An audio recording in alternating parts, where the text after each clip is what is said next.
Give me blood and I will give you freedom. তোমরা আমাকে রক্ত দাও, আমি তোমাদেরকে স্বাধীনতা দেব। Self rule is my birth right and I will have it. We have started a very important campaign, Azadi Ka Amrit Mahotsav, হর ঘর তিরঙ্গা। আজকের ভিডিওটিতে স্বাধীনতা দিবস উপলক্ষে ছোট্ট একটা বক্তব্য আপনাদের সঙ্গে ভিডিওর মাধ্যমে শেয়ার করতে চলেছি। তো যে সমস্ত ছাত্রছাত্রী বন্ধুরা ইন্ডিপেন্ডেন্স ডে রিলেটেড একটা স্পিচ ইউটিউবে সার্চ করতে চলেছেন, তাদের জন্য আজকের এই স্পেশাল ভিডিও। অবশ্যই ভিডিওটা শেষ অবধি দেখো এবং শেয়ার করতে থাকো। First of all I thank to my respected teachers. আজ আমাদের মাতৃভূমি ভারতবর্ষের স্বাধীনতা দিবসের আজকের এই বিশেষ দিনে বিশেষ প্রোগ্রামে কিছু বলবার সুযোগ করে দেওয়ার জন্য। And I wish to all of my respected teachers, আমার সমস্ত শ্রদ্ধেয় শিক্ষক শিক্ষিকা, পাশাপাশি সমবেত শ্রদ্ধেয় অভিভাবক অভিভাবিকা আর আমার প্রিয় বন্ধুবান্ধব সবাইকে আজকের দিনের অনেক অনেক শুভেচ্ছা জানিয়ে আমি আমার বক্তব্য শুরু করছি। আজকে 15ই আগস্ট আমার দেশ ভারতবর্ষের স্বাধীনতা দিবস। আমরা নিশ্চয়ই জানি আমাদের দেশ ভারতবর্ষে একটা সময় ইংরেজরা শাসনের নামে শোষণ চালিয়ে গেছিল। প্রায় 200 বছরের সেই অপশাসন, যা শুরুটা হয়েছিল 1757-তে পলাশী যুদ্ধ জয়লাভের মাধ্যমে।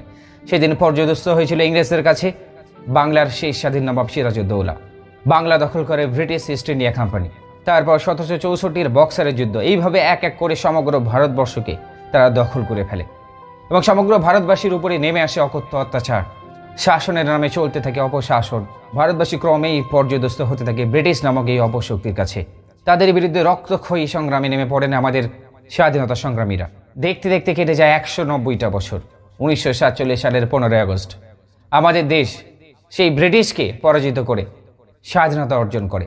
আজ স্বাধীনতার 75 বছর পরিপূর্ণ। We got Azadi the freedom on 15th August 1947। তাই ভারতবর্ষের সেই সমস্ত স্বাধীনতা সংগ্রামীদের তাদের সংগ্রামকে শ্রদ্ধা রেখে তাদের প্রতি সম্মান জানাতে আমাদের দেশ ভারতবর্ষে চালু হয়েছে একটা বিশেষ campaign. We have started a very important campaign, Azadi Ka Amrit Mahotsav, হর ঘর তিরঙ্গা।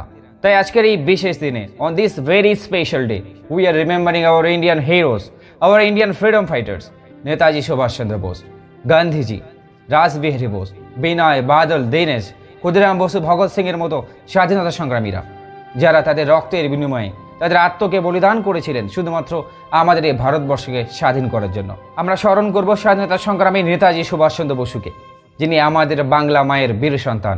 হি was the pride of our Bengal. তিনি ডাক দিয়েছিলেন দিল্লি চলো, give me blood and I will give you freedom. তোমরা আমাকে রক্ত দাও, আমি তোমাদেরকে স্বাধীনতা দেব। পাড়ি দিয়েছিলেন জাপান, আজাদ হিন্দ ফৌজ গঠন করেছিলেন এবং সেখান থেকে জাপানের টোকিও থেকে ইংরেজদের বিরুদ্ধে সংগ্রামে নেমে পড়েছিলেন বীর সৈনিক নেতাজি সুভাষচন্দ্র বোস। কিন্তু অত্যন্ত দুঃখের বিষয়, it is very unfortunate that we have not any ideas when and how this great son was died.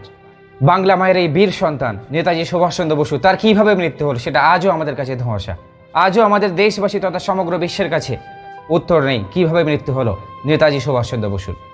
আমরা স্মরণ করব মহাত্মা গান্ধী, জাতির জনক, the father of Indian nation, যাকে আমরা বলতাম বাপুজি, যিনি এই ব্রিটিশ নামক অপশক্তিকে আমাদের দেশ থেকে বিতাড়িত করার জন্য অসংখ্য আন্দোলনের সঙ্গে সামিল ছিলেন। অসংখ্য আন্দোলনকে সামনে থেকে নেতৃত্ব দিয়েছিলেন। অহিংস অসহযোগ আন্দোলন, ভারত ছাড়ো আন্দোলন, চম্পারণ সত্যাগ্রহ আন্দোলনের পাশাপাশি ডান্ডি মার্চ, একাধিক আন্দোলনকে সামনে থেকে নেতৃত্ব দেন the father of Indian nation. তিনি ডাক দিয়েছিলেন ডু অর ডাই, করেঙ্গে ইয়া মরেঙ্গে, করবো অথবা মরবো, আজাদি হাম লোগ ছিন লেঙ্গে। পাশাপাশি আমরা স্মরণ করব ভগৎ সিংকে, স্বাধীনতা সংগ্রামী ভগৎ সিংকে মাত্র 23 বছর বয়সে ইংরেজরা ফাঁসির মঞ্চে ঝুলিয়ে দিয়েছিলেন। মাত্র 18 বছর বয়সে আমাদের বাংলার যুবক ক্ষুদিরাম বসুকেও ফাঁসির মঞ্চে ঝুলিয়ে দিয়েছিল।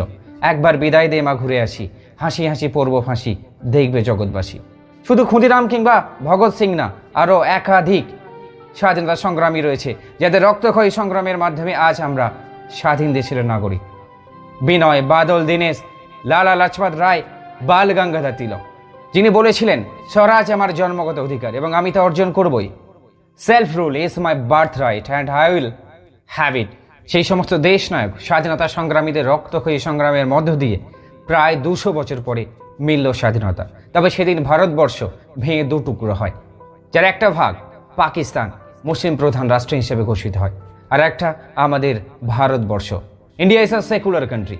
আমরা এখানে হিন্দু, মুসলিম, খ্রিস্টান, বুদ্ধিস্ট, জৈন সবাই আমরা এখানে সুখে শান্তিতে বাস করি। We proud to be an Indian, we proud to be a part of this country. তাই একজন ভারতীয় হিসেবে as a citizen of India we have some duties and responsibility.